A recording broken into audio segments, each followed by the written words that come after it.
సూర్యాపేట జిల్లా మునగాల మండలం ఆకుపాముల గ్రామంలో అవగాహన సదస్సు ఏర్పాటు చేయడం జరిగింది. ఈ కార్యక్రమంలో సూర్యాపేట జిల్లా ఎస్పీ నరసింహ పాల్గొని నేరరహిత సమాజ నిర్మాణం, పౌరుల బాధ్యతకు సంబంధించి గ్రామస్తులకు అవగాహన కల్పించారు.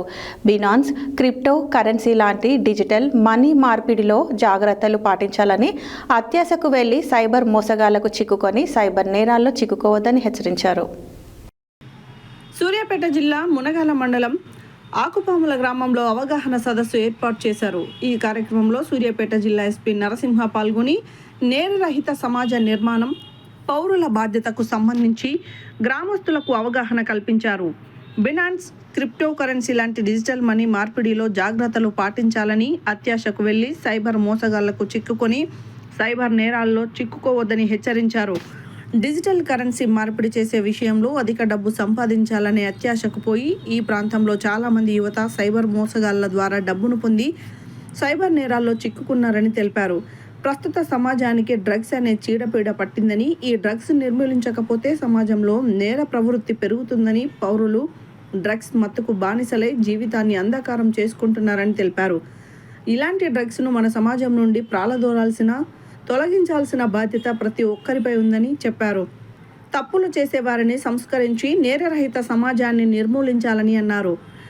దీనికోసం పోలీసులతో భాగస్వామ్యమై డ్రగ్స్, గంజాయికి సంబంధించిన సమాచారం పోలీసు వారికి ఇవ్వాలని కోరారు. చాలామంది యువత చెడు అలవాట్లకు గురవుతున్నారు. పిల్లల నడవడికను తల్లిదండ్రులు గమనించాలి. తప్పుడు మార్గంలో వెళ్లే పిల్లలను తల్లిదండ్రులు మందలించాలి అన్నారు. ప్రేమ, ఆకర్షణలకు లోనై పిల్లలు బంగారు భవిష్యత్తును కోల్పోతున్నారని తెలిపారు. అజాగ్రత్తగా వాహనాలు నడిపి రోడ్డు ప్రమాదాలకు గురవుతున్నారు.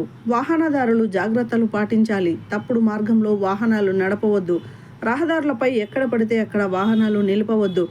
ద్విచక్ర వాహనాలపై ప్రయాణించేవారు హెల్మెట్ ధరించాలి. సీట్ బెల్ట్ పెట్టుకోవాలని కోరారు. డిఫెన్సివ్ డ్రైవింగ్ చేస్తే ప్రమాదాలను నివారించవచ్చు అన్నారు. రాష్ట్ర పోలీస్ ప్రతిష్టాత్మకంగా అరైవ్ అలైవ్ అనే రోడ్డు భద్రతా కార్యక్రమం ద్వారా ప్రజలకు అవగాహన కల్పిస్తున్నామన్నారు. ఆకుపాముల గ్రామ సమీపంలో ఎక్కువగా రోడ్డు ప్రమాదాలు జరుగుతున్నాయని గుర్తు చేశారు. గ్రామ ప్రజలు రహదారి వినియోగంలో జాగ్రత్తగా ఉండాలని కోరారు. మహిళలను గౌరవించి పూజించే సమాజం అభివృద్ధి చెందుతుందని అన్నారు. మహిళలను గౌరవించాలని కోరారు. మహిళల భద్రతకు పోలీస్ శాఖ అధిక ప్రాధాన్యత ఇస్తుందని, she teams, police Bharosa team పనిచేస్తున్నాయన్నారు. మహిళల బాలల రక్షణలో చట్టాలు బలోపేతం చేయబడ్డాయి. మహిళలను వేధింపులకు గురి చేస్తే కఠిన చర్యలు తప్పవని హెచ్చరించారు. ఈ కార్యక్రమంలో కోదాడ డీఎస్పీ శ్రీనివాసరెడ్డి, గ్రామ sarpanch, cyber security cell inspector Lakshminarayana, Munagala circle inspector Ramakrishna Reddy, Kodad inspector Shivashankar, Suryapet పట్టణ ఇన్స్పెక్టర్ వెంకటయ్య, మునగాల ఎస్ఐ ప్రవీణ్ కుమార్, ఇతర ఎస్ఐలు Ravinder, Edukondalu, Kodad transport inspector Ramachari, police సిబ్బంది, గ్రామ పెద్దలు, యువత, గ్రామ పౌరులు పాల్గొన్నారు.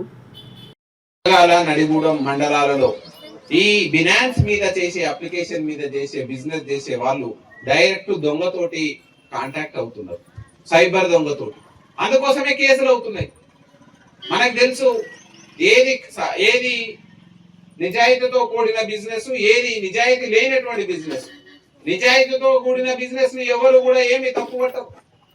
కానీ దయచేసి ఇక్కడికి మేము వచ్చిన ఉద్దేశం ఏంటంటే, మీకు ఏదైతే మీ కొడుకులు, బిడ్డలు, ఇంకా ఎవరైతే యువత ఈ విలేజ్ నుంచి మేము ఊర్లోనే ఉంటూ ఆన్లైన్ లో జాబ్ చేస్తున్నామని చెప్పి, ఫినాన్స్ మీద అప్లికేషన్ల మీద బిజినెస్ చేస్తున్నామని చెప్తే కొంత జాగ్రత్తగా ఉండాలి. ఒక వ్యక్తికి ఒక అకౌంట్, 2 అకౌంట్లు, 3 అకౌంట్లు ఓకే పరిమితమైన ఆయన బిజినెస్ బట్టి, ఆధారాలను బట్టి అకౌంట్లు ఉండొచ్చు. కానీ వీళ్ళు ఏం చేస్తున్నారంటే, ఒక అకౌంట్ ఫ్రీజ్ కాగానే, ఒక అకౌంట్ క్లోజ్ కాగానే ఇంకా వాళ్ళ బంధువుల పేరు మీద, వాళ్ళ ఇంకొకరి పేరు మీద, వాళ్ళకి తెలిసిన వాళ్ళ పేరు మీద, ఫ్రెండ్స్ పేరు మీద అకౌంట్స్ తీసి అవన్నీ మనకు డేటా అంతా అక్కడ ఉంటుంది. ఏ రోజైనా దాన్ని మాన్సలేదు. ఈ రోజు ఒక 2 కొట్లాడుకురంటే చిన్న గీత పడ్డది, దెబ్బ తాకినంటే 4 రోజులు పోతే గాయం నయం అయిపోతారు. కానీ ఈ కంప్యూటర్ బేస్లో చేసిన దొంగతనం అది మాయం కాదు. ఏ రోజు కూడా మనం తప్పించుకొని పోలేము. అందుకోసమే ఇక్కడ ఉన్నటువంటి అమ్మలు, అక్కలు అందరికీ చెప్పేది, ఎవరైనా ఈ విధంగా చేయదు, మంచి బిజినెస్ చేసుకోమనండి. కళ్ళ ద్వారా ఎక్కడా కూడా దొంగకి ఆస్కారం లేనటువంటి బిజినెస్ చేసుకోమనండి. దొంగ సొమ్ము ఏ రూపంలో వచ్చినా దాంట్లో మనం పాత్ర అయినామంటే మనం ఖచ్చితంగా చట్ట ప్రకారం పోలీసులు తీసుకునే యాక్షన్ కి గురిగా వస్తుంది అని చెప్పాలి. ఈ రోజు ఒక నేరస్తుడు ఒక నేరం చేసిండు అంటే పోలీస్ వ్యవస్థ అంటే దేనికి? మనం చట్టాన్ని అమలుపరిచి కొట్టడంగానే పోలీసులు వచ్చి కొట్టడానికి కాదు. మనం ఎవరైనా అలజడులు సృష్టి చట్ట ప్రకారం తీసుకొని పోయి న్యాయస్థానాల్లో శిక్ష వేయించడానికి. దాని ద్వారా ఇంకో ఆయనకి ఏం తెలుస్తుంది? ఒక్క ఆయన తప్పు చేస్తే మిగతా 99 మందికి తెలిసిపోద్దు, ఓహో ఇది తప్పు, ఇది మనం చేయకూడదు అని. మరి ఆ విధంగా ఉన్నటువంటి సొసైటీలో ఈ రోజు ఒక తప్పు చేసి ఆ తప్పు కరెక్టే అని మనం సమర్థిస్తే అది కొన్ని రోజులకు పోయిన తర్వాత ఆ సమాజం మొత్తం కూడా ఈ యొక్క తప్పును అంగీకరించే సమాజంగా మారిపోతుంది. దానివల్ల సజ్జనుడు అని మంచి అనేది సమాజంగా దూరంగా పోయినప్పుడు ఏమొస్తుంది? అన్ని విపరీతమైన ధోరణులు వస్తాయి, నేర ప్రవృత్తి వస్తుంది, కష్టపడి సంపాదించే గుణం పోతుంది, ఇంకా ఆడవాళ్ళ మీద ఇబ్బందులు తలెత్తే విధంగా తయారవుతుంది, తాగుడుకు బానిస అవుతారు, గంజాయికి బానిస అవుతారు, విపరీతమైన ఏదైనా నష్టాలు వచ్చినా ఏదైనా ఇబ్బందులు రాగానే వాళ్ళు సెల్ఫ్ గా కూడా ఇటువంటి పెద్దలందరూ అలాంటి వాళ్ళని గుర్తించి మనం వాళ్ళని సంస్కరించుకోవాలి. వాళ్ళని ఇప్పుడు వాడు తప్పు చేసిండు అనగానే మన చెయ్యికో కాలుకో ముళ్ళు ఇరిగిందో గడ్డ అయిందనగానే చెయ్యి నరికేయం కదా. దాన్ని సంస్కరించుకొని మనం మళ్ళీ మంచి సమాజాన్ని నిర్మించుకునే విధంగా మనం తయారు కావాలి. కాబట్టి దయచేసి సైబర్ నేరాలు కానీ డ్రగ్స్ కానీ ఈ గ్రామంలో తావు లేకుండా ఉండడానికి మీ సహాయ సహకారాలు అవసరం. మీ అందరికీ పోలీస్ డిపార్ట్మెంట్ భరోసా ఇస్తుంది. పోలీస్ డిపార్ట్మెంటే మీ రక్షణ కోసం మిమ్మల్ని అందరినీ ఏ ఒక్కరికి ఇబ్బంది కలగొద్దు. 100 మందిలో 99 మంది మంచిగుండి ఒక్క ఆయనకి ఇబ్బంది కలిగిన ఆ విలేజ్ కు చెడ్డ పేరు వస్తుంది. కాబట్టి దీన్ని మీరు చాలా పెద్దగా ఆలోచించి పోలీస్ డిపార్ట్మెంట్ కు సహకారం అందించండి. ఇంకొక 3వ అంశం రోడ్డు ప్రమాదాలు. ఈ రోజు మనం కష్టపడుతున్నాం, ఇదంతా వ్యవసాయదార ప్రాంతం, కారులో కొనుక్కుంటున్నాం. మీకు ఇంతకు ముందుగా తెలుసు ఆకుపాములు అంటే నల్లగొండ జిల్లాలో, ఉమ్మడి నల్లగొండ జిల్లాలో ఎక్కడ చూసినా, నేను చండూరు మండలం నుంచి వచ్చిన, నేను ఎక్కడ చూసినా ఎప్పుడు చూసినా ఆకుపాములు అనగానే పెద్ద యాక్సిడెంట్ వినపడుతూ ఉంటాయి.